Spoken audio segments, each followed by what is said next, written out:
Thank you too. Have a great time today.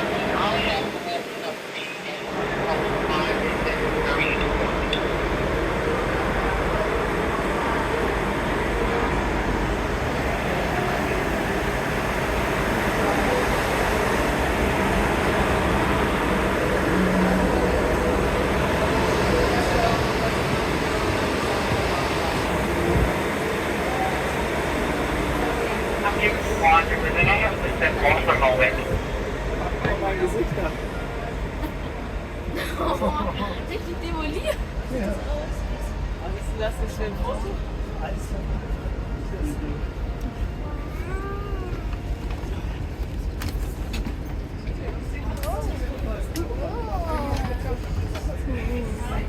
Where are we going? Perfect. Just take 6, 8, 4, 5, 2.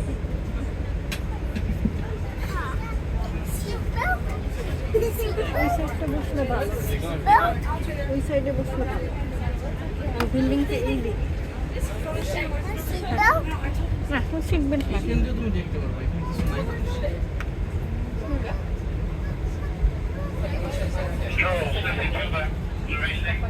আবা এই যে একটু দিন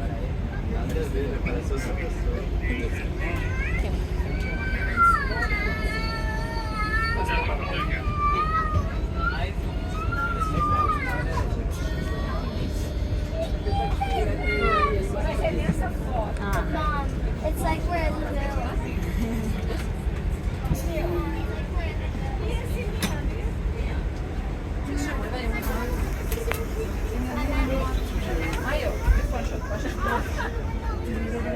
for countdown.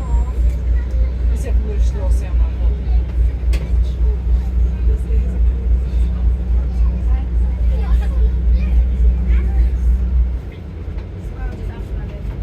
Nicolas, lass ihn einfach. Schau dir die Video.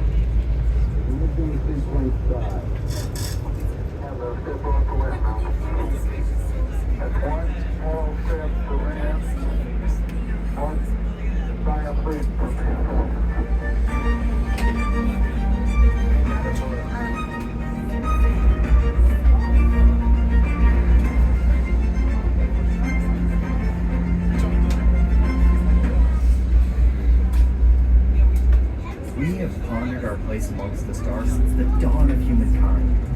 We've looked at the stars with wonder and amazement. Their glow guiding our travel for centuries. The more we learn about our universe, the more questions we have. I'm Emily Calandrelli, and today you'll be following me behind the gates on this exclusive bus tour of Kennedy Space Center. Our journey will take us past active facilities and end at the visitor complex's own Apollo Saturn V Center. But before we begin this journey, just like every NASA mission, our number one goal is to return home safely. So always stay seated while the bus is in motion. Please, no food or drinks on the bus with the exception of water. Please keep conversation to a minimum so others may hear and enjoy the tour. No photography is permitted at the security gates, but there will be plenty of photo opportunities during the tour.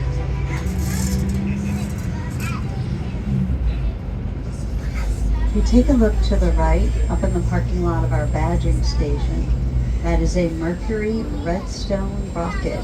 It's the same type of rocket that started our manned space program in 1961. And the video is going to tell you a little more about it.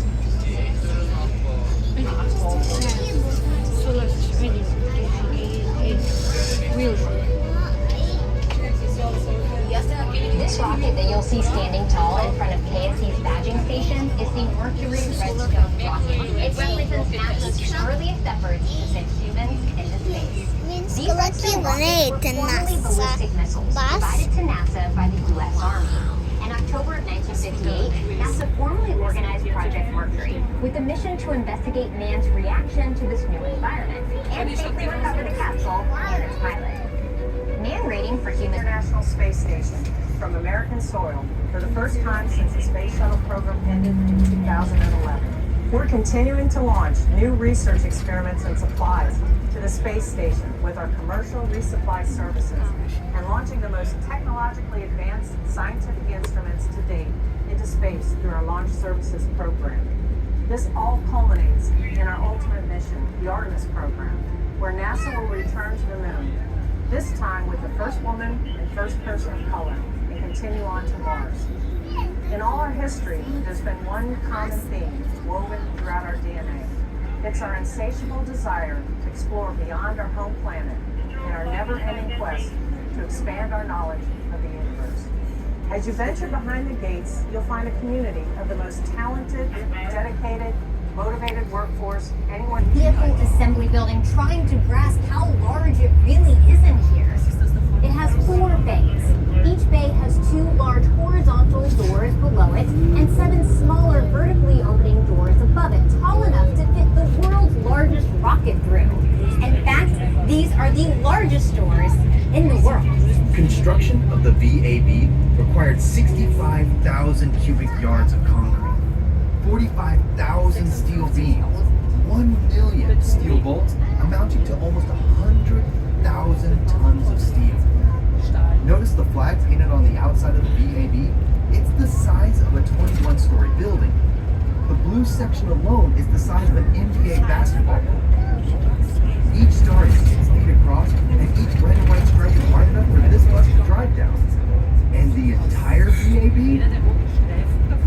It's so huge that the Roman Colosseum would fit on the roof with room to spare for a parking lot. By volume, the VAB can fit 3.5 Empire State Buildings, and it would take 250 billion ping pong balls to fill it. It was built in the 1960s for the Apollo program. Every Saturn V rocket that sent humans to the moon was assembled right here. Every space shuttle mission also assembled within these same walls. After the space shuttle program, a major renovation to the inside of this building began to accommodate NASA's next generation of rockets, the Space Launch System, or SLS. Lockheed Martin has developed a capsule called Orion that will sit atop the SLS rocket. This capsule is designed to facilitate human exploration of the moon and eventually Mars.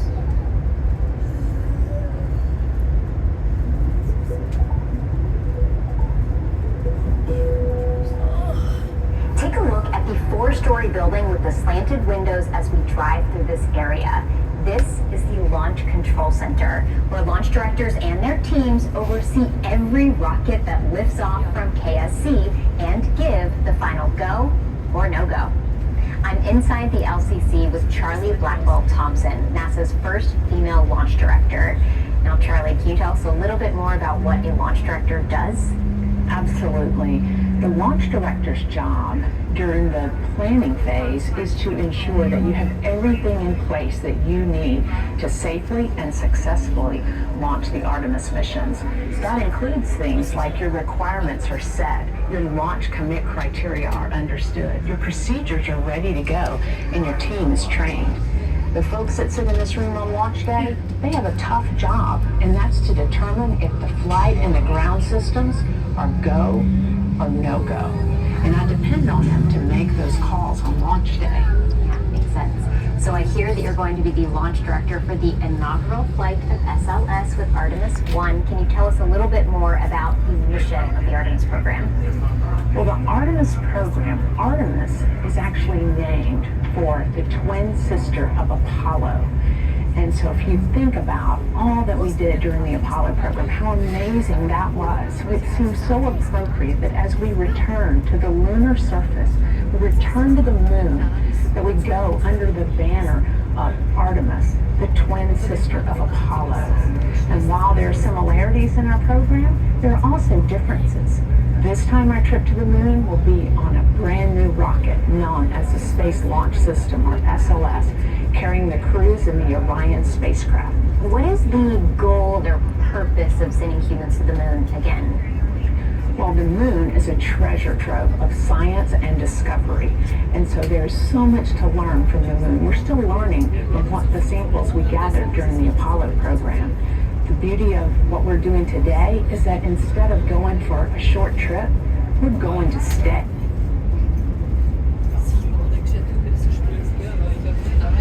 We're inside the VAB at level 26, 274 feet up. And I can see behind us, right over to the right, the newly added moon access arm attached to this mobile launcher. I want everyone here to meet Cliff Lannon, the mobile launcher project manager. Cliff, can you explain the significance of adding that access arm? Sure. The True Access Arm is one of the last major modifications to the mobile launcher in preparation for SLS and Orion. It basically will be the very last place on Earth that the crew will be before they're in the spacecraft and headed to space. Now, the White Room provides a contamination-free environment up next to the spacecraft, and as you suspect, it's white. It's the White Room. Makes sense. Now, how does the mobile launcher support the SLS rocket? The mobile launcher provides fuel and power to the SLS and the Orion. It's actually as a stacking platform for the rocket, so the platform next to this 380-foot tower that the rocket is actually built next to, and then the umbilical arms attached to it to provide that fuel and power. And so does the mobile launcher actually go all the way to the launch pad with the rocket? It does, and the crawler transporter comes in, picks up the mobile launcher with the rocket, transports that entire thing out to the pad in preparation for the launch. Oh, that is very impressive. It is, and I hope everyone here today has a great time at Kennedy Space Center. Enjoy all the great exhibits, and come back soon.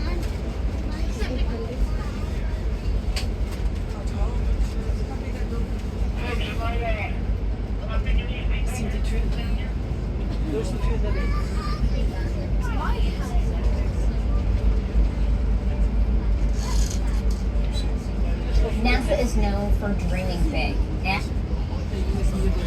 If you take a look to the right, the tall structure there, that is the mobile launcher from Artemis 1, launch of the SLS rocket. In front of it is crawler transporter number 2. And as they were describing, the crawler transporter moves underneath that mobile platform and lifts the entire thing up, and that's how we transport our rockets from the vehicle assembly building out to the launch pad via Crawler Way. And big dreams require big equipment. I'm standing next to the Crawler Transporter, the largest self-powered land vehicle in the world. It was originally built in 1965 for the Apollo program and has since been updated to accommodate the space shuttle and now NASA's SLS rocket. Weighing in at 6 million pounds and capable of lifting and hauling 18 million pounds, the Crawler is an engineering marvel, even without a rocket sitting on top of it. This thing has 2,750 horsepower, V16 diesel engines that can carry the Crawler up to a top speed of, wait for it, 1 mile per hour while carrying the rocket. Keep an eye out for the Crawler as we approach this area. And remember, we are visiting a working spaceport, so while the Crawler may not stay in one area for very long, it's bound to be out here somewhere. Now, let me introduce you to my friend, John Giles, the Crawler project manager. I'm standing in front of Crawler Transporter number 2 at Kennedy Space Center. Crawler Transporter number 2 will be used for the SLS program to take the launch vehicle back and forth to the pad. We will begin by going underneath the mobile launcher. We'll pick it up, take it over to the VAB. They'll then assemble the launch vehicle on top of the mobile launcher, and then we'll come back to the VAB. We'll slide underneath it again, we'll pick it up, we'll take it out to the pad. The trip of about 4.2 miles. It'll take us about 7 hours to get there. But during the activity on that, we will over a specially prepared crawler way. It consists of anywhere from 8 to 12 inches of special rock. Below that is limestone that's about 4 feet thick and compressed to hold the weight of the crawler and the mobile launcher. And then below that is some hydraulically compacted sand that can support all the weight. And then once we're there, we'll drop it all off. And a few days later, there'll be a launch. We'll come back, we'll pick the mobile launcher up, and we'll bring it back to the VAB and start the process all over again. With 50 years and some 3,000 kilometers or 2,000 miles on the clock, NASA expects the crawler to be in operation for at least another 3 decades. How cool is that? If you take a look out the front of the bus and across the water, that is launch pad 39A, currently occupied by SpaceX. And if you take a look over the bleachers, you'll see 3 large lightning masts in a row. That is 39B, where we will be going to the moon and Mars. Welcome to the Saturn V Center. There's a lot to see here. You'll enter the facility through the big silver doors under the red arch. Spend as much time as you'd like. When you're ready to leave, exit through the gift shop to board another bus to go back to the visitor center. Just give me a moment, pull up to the gate, and lower the bus for you. Gift shop. Through the gift shop outside and take a bus back after visiting this center. Did you understand? Ja, genau.